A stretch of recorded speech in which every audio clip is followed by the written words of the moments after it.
The thing that's going to make your boogie woogie sound like the real deal is your articulation and accents.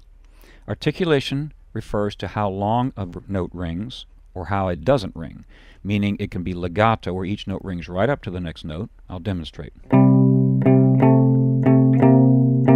There's no daylight, no gap between my notes. Now listen. You hear the difference? So some of the notes are staccato, which means they're short. Legato is long connected. Staccato is short. And there are varying degrees of staccato. I wouldn't go. That's too short. It doesn't sound right. Again, the best way is just to sing the figure. Dot, da, dot, da, dot. You'll sing it right, and you'll play it right. Well, now this issue of staccato is really when we get into dampening. You have two hands that you play the guitar with. Now, if you were to sit here and play Boogie Woogie, and I said, I want you to play it legato, and I want you to play it for 5 minutes, I guarantee your hand is going to be so tired and fatigued, it's going to cramp. Doesn't matter if you're Superman, this is very demanding. So as guitarists, we have to look at our opportunities to rest our left hand. By that I mean going back to a totally relaxed position. And amazingly, a lot of my students don't know how to assume this relaxed position. So let's start with that. My first finger is just laying across all 6 strings and dampening them, and my third finger is touching the 5th string. So that's my test. I have to know what that feels like, because if I'm squeezing, and I'm used to squeezing, or I get all built up into a snowball of tension, I won't revert back to this for my rest. This will hamper your playing tremendously, so make sure you can do this.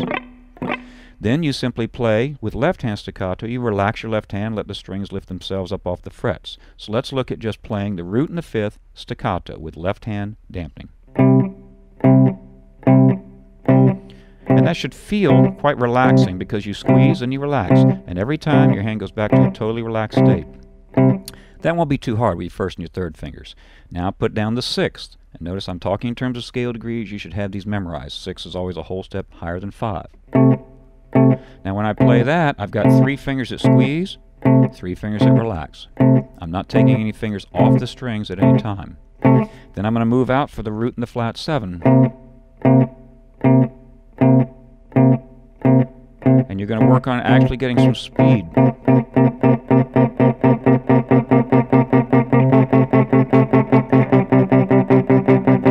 You need to work that up to where you're always reverting back to a totally relaxed state. That's how we would apply the articulation with some staccato to make our boogie woogie come alive. Now where do we put that? Well, if you're playing a shuffle, remember we count it 1, let 2, let 3, let 4. You want to play the numbers short. If you play everything short, it's real choppy and real bouncy. There are tunes that would do that, but the general approach would be that the numbers are staccato and then the lets are legato. Listen very closely. Short, long, short, long, short, long, short, long, short. Make sure you follow that model. It's really important. And a lot of times people have trouble with that little finger. I'm going to give you a little technical exercise. Use a legato slide to slide back and forth between the 5, or rather the 6 and the flat 7. And that'll strengthen your hand, enabling you to be more legato there. Because a lot of people go, and they get choppy simply because their hand isn't strong on that side. So that's a good little exercise right there. Let's look at straight 8s with the staccato.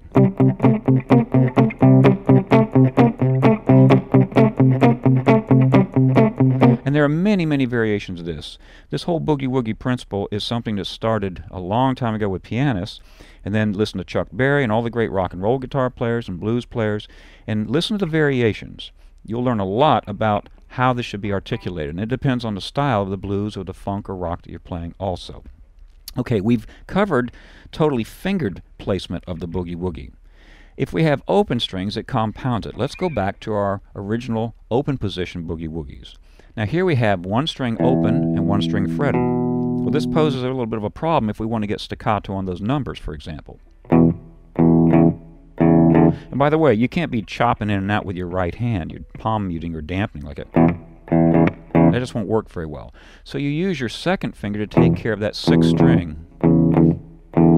The same thing if you go.